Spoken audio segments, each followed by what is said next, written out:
My brother kicked my 12-year-old adopted son off our family's traditional fishing trip, leaving him alone for hours. They told me I was overreacting, so I packed our bags and sent them a bill for the emotional damages. The war that followed tore our family apart. There's a smell to the old lake house that you can't find anywhere else in the world. It's a mix of damp earth, pine needles baking in the sun, and the faint, ghostly scent of 50 years of wood smoke that has seeped into the very bones of the place. It's the smell of my childhood. And for better or worse, it's the smell of my son's childhood, too. My name is Arthur. I'm 45 years old, and by trade, I'm a structural engineer. I spend my life analyzing foundations, calculating stress loads, and making sure that buildings don't fall down. It's a profession built on logic, on the predictable nature of physics, and on the belief that with the right design, anything can be made to withstand the pressures put upon it. For most of my life, I believed the same thing about families. I was wrong. Every July, since before I was born, my family has made the pilgrimage to the house in the Adirondacks. It's a sprawling, slightly dilapidated cabin that my grandfather won in a poker game in the 50s. It has a screened-in porch with a permanent lean to the left, a dock with splinters that have claimed their share of skin over the decades, and a collection of mismatched coffee mugs that tell a history of birthdays, anniversaries, and holidays. For me, for my wife Anna, and for our son, Leo, the trip was a constant. Leo is 12. He came to us when he was 5, a quiet, watchful boy with eyes that seemed to have seen far too much already. The file said hard background. That social worker code for a life I wouldn't wish on my worst enemy. He had our last name now. He had his own room in our house, but fitting into the sprawling, noisy, complicated structure of my extended family, that was a different kind of engineering problem. This year was supposed to be different. I promised him, "This is the summer, buddy."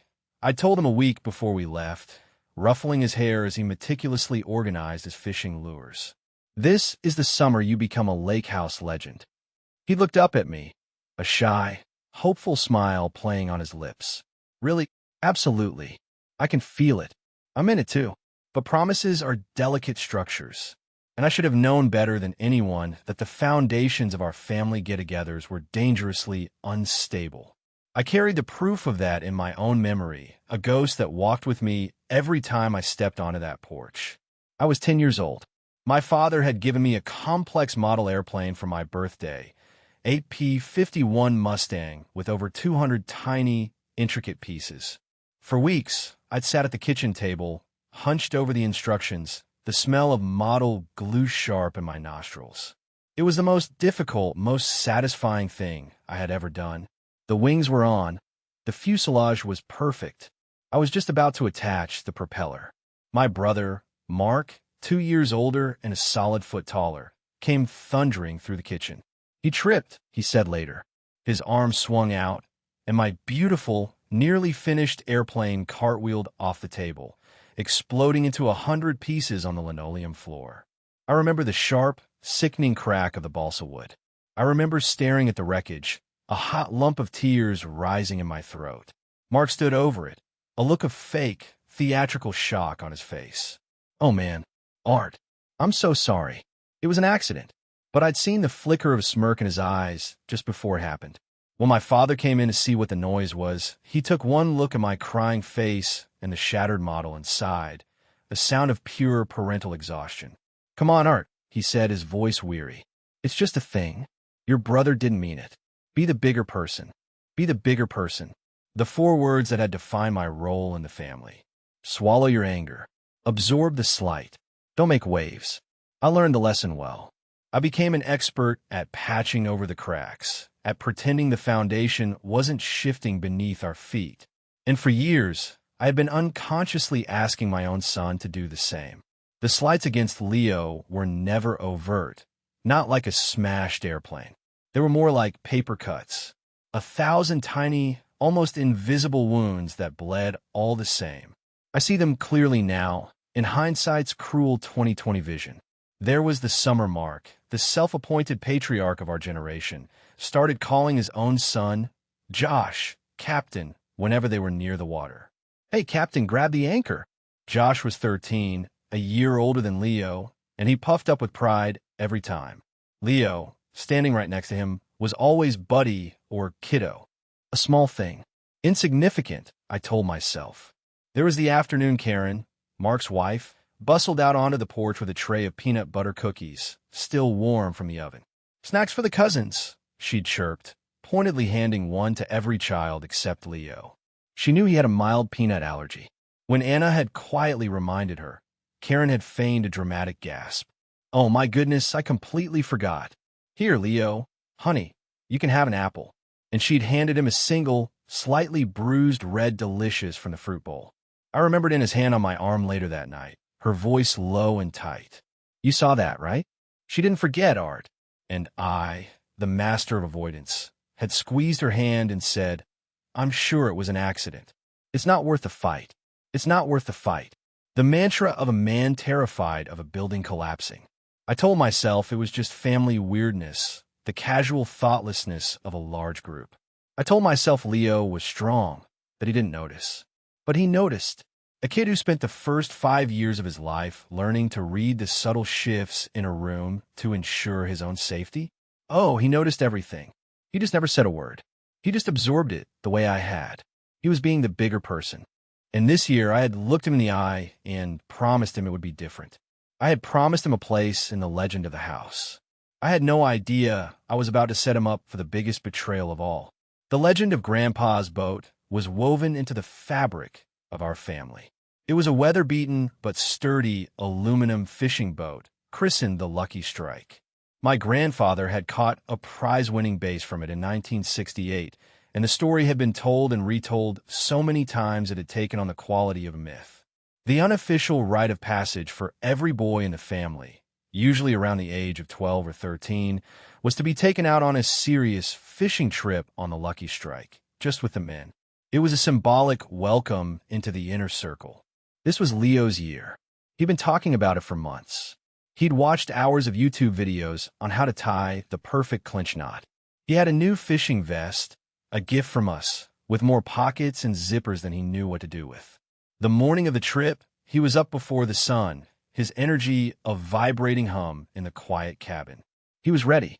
This was his moment. We all gathered at the dock after breakfast. The lake was calm, a sheet of glass reflecting the deep green of the pines. Mark was there, a can of beer already in his hand at 9 a.m., playing the role of jovial leader. My cousin Matt was there with his son, and Josh, Mark's boy, was practically preening, holding a new graphite rod his father had bought him. Leo stood beside me, his fishing vest zipped up to his chin, his new rod held tight in his hand. He was trying to look cool and casual, but I could see the excitement radiating off him in waves. And then the performance began. Mark's younger son, Kyle, who was 8, suddenly decided he wanted to go. It started with a whine. "But I want to go on the boat." Karen, his mother, rushed over. "Oh, sweetie, it's a trip for the big boys today." The whine escalated into a full-blown tantrum. Feet stamping on the wooden dock, face turning a blotchy red, tears that seemed to appear on command. "It's not fair. I never get to go. You like Josh more than me." It was a masterclass in manipulation, and his parents were a willing audience. Mark sighed, a great theatrical display of father torn.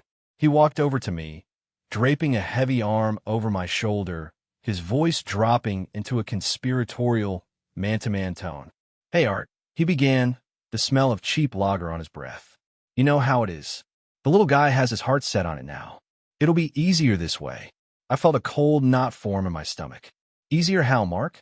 "Well, we're a bit tight on space," he said, gesturing vaguely at the boat.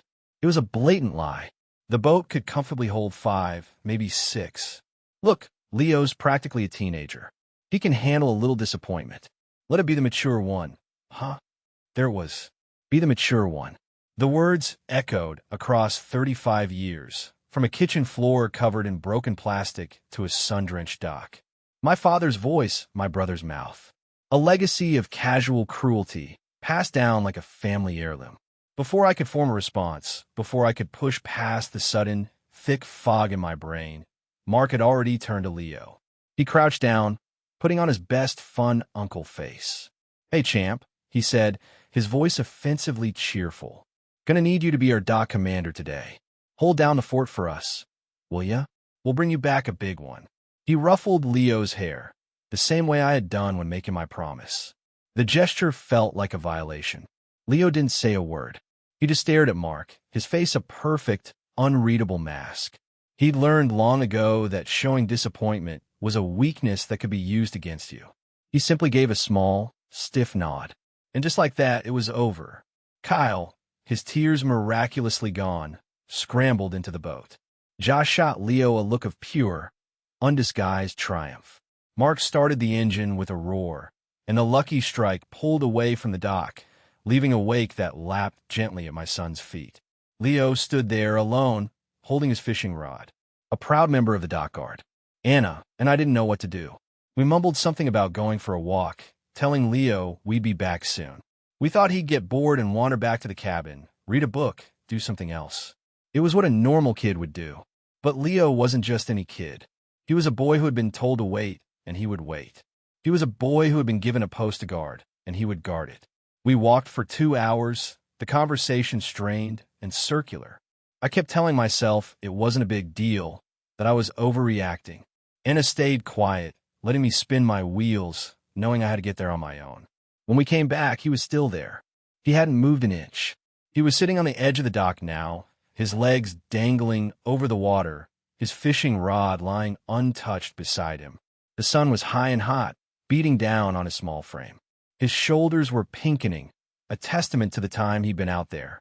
He wasn't crying. He wasn't angry. He was just still, a solitary statue of broken trust. He must have heard our footsteps on a gravel path, but he didn't look up. Not until I was standing right beside him, my shadow falling over him.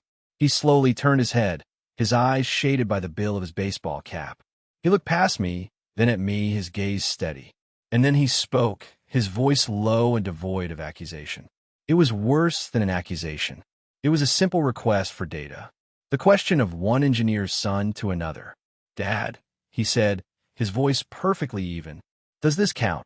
A beat of silence. The promise. The world stopped. The buzzing of the cicadas, the gentle lapping of the water, the distant shouts of other families enjoying their vacation. It all faded away. There was only my son's question, hanging in the hot, heavy air. And in that moment, the ghost of a 10-year-old boy with a shattered airplane rose up inside me, and he screamed. He screamed that this was it. This was the breaking point. This was the stress test the entire structure had been leading up to, and failure was not an option. I looked at Anna. She was already looking at me, her eyes filled with a fierce, protective fire. She saw it all on my face. She saw the cycle that was about to repeat and the war I was about to wage with myself to stop it. She reached out and put her hand on my arm, her grip firm and resolute. "Art," she said, her voice quiet but carrying the force of a command. "The promise. We're going. Now." It was all I needed. The debate was over. The cost analysis was complete. "Yes, Leo," I said, my voice hoarse. "It counts." I crouched down in front of him. "Let's go pack our bags." He didn't ask why. He didn't ask where. He just gave another one of his small, stiff nods, but this time I saw the faintest shimmer of relief in his eyes. He stood up, picked up his brand-new fishing rod that had never touched the water, and walked with us back to the cabin. We worked in silence, a well-oiled machine of shared purpose. We packed our bags with grim efficiency.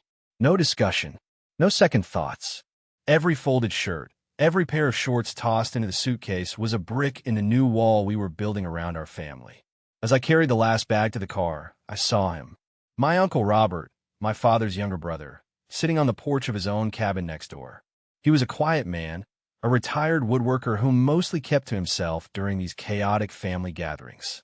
He was watching us, a coffee mug cradled in his hands. He saw the suitcases, he saw our set faces, he saw Leo getting into the back seat. He knew, and as I locked the trunk, he raised his mug to me in a slow, deliberate, silent salute. It was a gesture of solidarity, a signal from across the divide that I wasn't entirely alone. I got in the car, put my phone on airplane mode, and pulled out of the long, gravel driveway without looking back. An hour later, we checked into a Marriott with a pool and an overpriced restaurant. The air conditioning was a glorious shock after the heat of the day. As soon as we got to the room, Leo finally seemed to relax. The rigid posture melted away, and he flopped onto one of the queen-sized beds with a sigh. I turned my phone back on. It was like opening the floodgates of a digital dam. The screen lit up, vibrating violently in my hand. A tidal wave of notifications. Dozens of missed calls. A flurry of texts in the summertime fun family group chat. I scrolled through them, a kind of morbid curiosity taking hold. The first wave was confusion. Mom, Arthur, where did you go? We came back and your car was gone. Karen, did you guys run to the store? You have the good bottle opener. The second wave was annoyance. Mark, dude, you were on grill duty tonight. Not cool to just bail. Karen, I guess we'll have to throw out the extra burgers I bought for you. What a waste. The third wave was manufactured concern, dripping with passive aggression. Mom, Arthur, please call me. I'm starting to get worried something is wrong. Your father is upset. The fourth wave was pure, unfiltered entitlement and anger. Mark, what the hell, Arthur? You're ruining the trip. The annual family photo is at sunset. You know this. Call me now. I read them out loud to Anna, my voice flat and devoid of emotion. She just shook her head, a small, mirthless smile on her face. I looked over at Leo. He had kicked off his shoes and was lying on his stomach, completely absorbed in a movie on the hotel TV. We ordered him the largest pizza on the room service menu, with extra pepperoni. He ate 3 slices without coming up for air. For the first time all day, he looked like a kid on vacation. The chaos on my phone was a distant storm. Here, in this climate-controlled, anonymous hotel room, we were safe. We were an island, and I was finally the engineer of my own family, and the first order of business was demolishing the bridge back to the mainland. The next morning, I woke up to a different kind of assault. Not a flurry of texts, but a single, dense, carefully constructed email. The subject line from Mark simply read, "What you did." It was a masterpiece of narcissistic injury, a tirade wrapped in the language of wounded fatherhood and betrayed tradition. He CC'd our parents and our other siblings. He wrote about how my incredibly selfish and dramatic stunt had cast a pall over the entire vacation. He wrote about how his kids were confused and sad, how I had sullied the memory of our grandfather by abandoning the fishing trip. He moved on to finances, claiming I was now responsible for a share of the non-refundable boat rental fees. A stunning lie, given the boat had been in our family for 60 years. But the piece de resistance was a section on how I had disrespected our heritage. Some of us still value family tradition. Arthur, he wrote, his tone dripping with sanctimonious pity. Some of us understand that this house is our legacy, not just a place to stay. It's about more than just your fancy job in the city and your situation. You're disrespecting Dad's memory and everything he built here. Your situation. He didn't have to say the words adopted son. He'd wrapped the insult in just enough plausible deniability to make himself feel righteous. And then, at the bottom of the email, was the final, incredible flourish. He had attached a spreadsheet, a clumsily formatted Excel file titled Damages Caused by A. Miller's Departure. It had line items for wasted burger meat, emotional distress to children, and loss of traditional family experience. The grand total he was demanding was a laughable $250. I read the email twice, then a third time. I felt a strange calm settle over me. The rage from the day before had cooled and solidified into something hard and clear, like obsidian. He had just handed me the weapon I needed. He thought he was fighting with emotion and guilt. He had no idea he was picking a fight with a structural engineer on his own turf. Documented evidence and cold, hard logic. I didn't reply immediately. I took a shower. I drank a cup of terrible hotel coffee. I watched Leo splash in the pool with Anna, his laughter echoing in the enclosed space. He was happy. That was all the data I needed. Then I sat down at the small desk in our room, opened my laptop, and went to work. I didn't write an emotional rebuttal.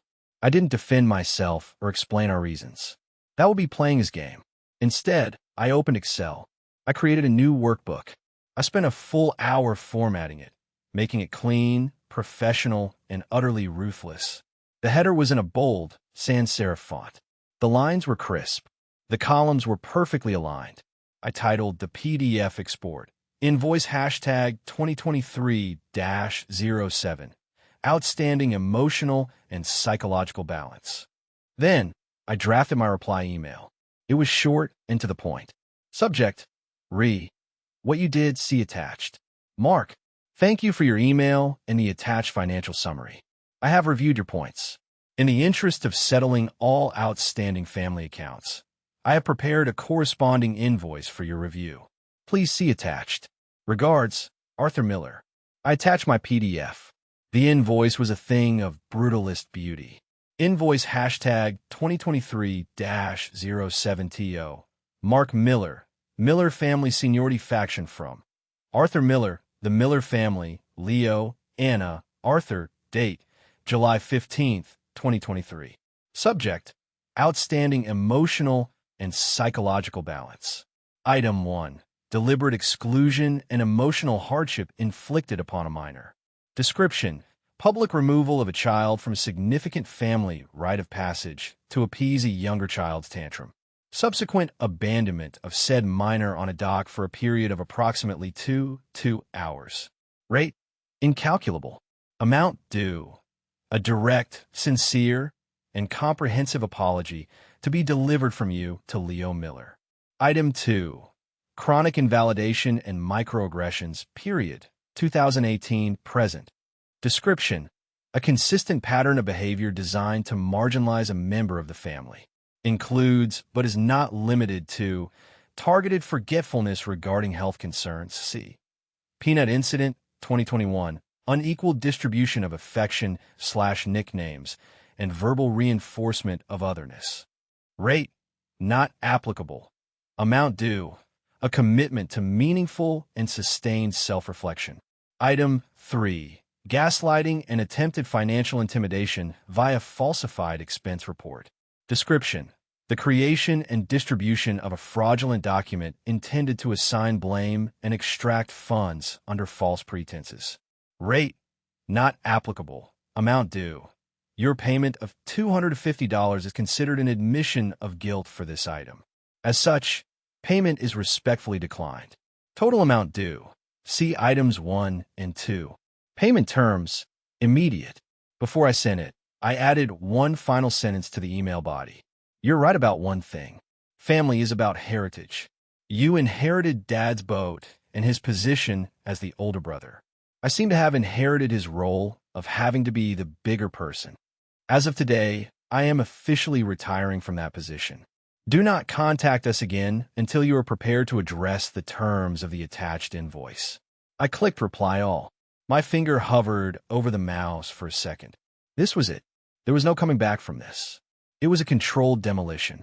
I felt a tremor of fear, but then I looked out the window at my son, who was trying to do a handstand in the pool, and I felt a surge of pure, unshakable certainty. I clicked. The email was gone. The silence that followed was deafening. For 3 full hours, the group chat was a ghost town. My phone didn't buzz. I imagined the email landing, being opened, the confusion turning to sputtering rage. Then, the first crack in the dam appeared. It wasn't in the group chat. It was a private text to my phone from Sarah, my cousin Matt's wife. Sarah, Art. I just read it. My jaw is on the floor. That was the ballsiest, most incredible thing I have ever seen. Matt and I are on your side. We've seen how they treat Leo for years. We were just cowards. We're so sorry. A small measure of validation. A single voice. It was more than I expected.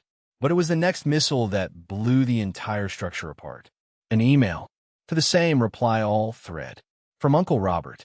His email was short, but every word carried the weight of a lifetime of observation. Subject, read what you did.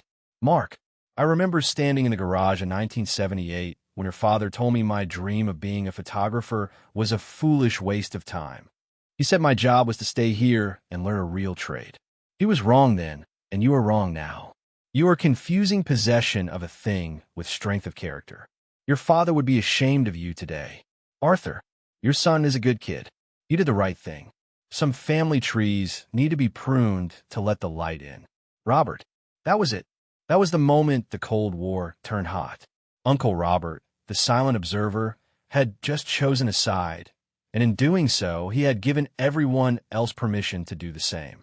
My phone started buzzing, and it didn't stop for the rest of the day. The family was fracturing in real time. Private texts of support flooded in from cousins I hadn't spoken to in years. The main group chat, meanwhile, descended into a civil war. The loyalists, those who sided with Mark and my parents, were furious. "Karen, I cannot believe you would air our private business like this, Arthur, and to rope Uncle Robert into your drama. Mom, you are tearing this family apart over a misunderstanding. This isn't who we are." The exiles, those who have been quietly waiting for a revolution, fired back. "Cousin Amy, a misunderstanding? I saw you give Leo a generic gift card for his birthday last year, after you spent weeks picking out a personalized gift for Josh. We all see it." Sarah, now emboldened to speak publicly, this was never about a boat ride. This was about years of making a sweet little boy feel like he doesn't belong. Shame on you. It was ugly, it was brutal, and it was liberating. I didn't participate. My inner voice had said everything I needed to say. I just sat there with Anna, reading the messages, watching the slow, painful, and necessary collapse of a structure that had been rotten for years. I had pointed out the cracks, and the whole damned building was finally coming down. It's been 2 years since what my family now refers to as the invoice. We never went back to the lake house. I haven't spoken to Mark or my parents since that week. The demolition was successful. The site was cleared. The silence they offered in response to my terms was their answer. They were unwilling to pay the price. Losing a family is a strange kind of grief. It's not a clean break like a death. It's a slow, ragged amputation. There are phantom pains. I see a kid wearing a Cornell sweatshirt, my brother's alma mater, and for a second, I feel a pang. I hear a song my mom used to love, and a wave of sadness washes over me. I see photos on social media of nieces and nephews I no longer know celebrating birthdays I wasn't invited to. It hurts. I won't pretend it doesn't. But then the phantom pain fades, and what's left is the solid, reassuring reality of what we've built in its place. Our new tradition is a camping trip in the fall. We go to a state park in Pennsylvania, a place with no history, no ghosts. It's just us, Uncle Robert, my cousin Matt's family, and my cousin Amy's family. Our little tribe of exiles. We rent 2 big cabins next to each other. The air smells like wood smoke and damp leaves, a new scent for a new legacy. The first year, I watched Leo like a hawk. I saw him hovering on the edges of the group, his old instinct to make himself small still active. But this time, something was different. My cousin Matt's son, a boy his age, walked right up to him, handed him a marshmallow on a stick, and said, "You're on my team for Esmores. We're going to build a tower."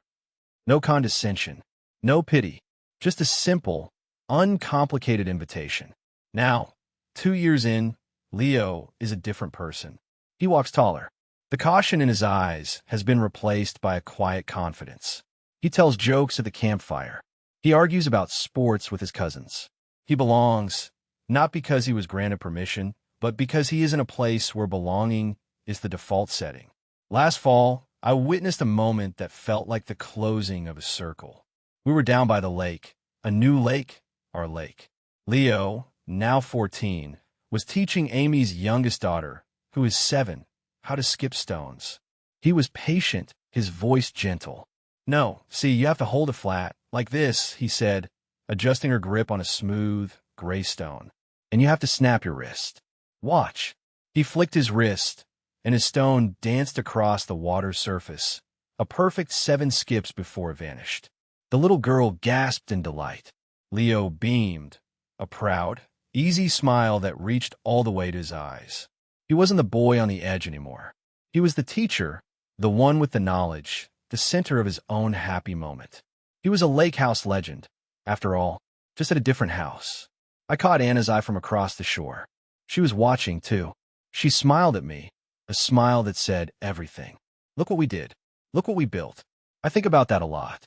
As an engineer, I know that sometimes a structure is too compromised to be saved.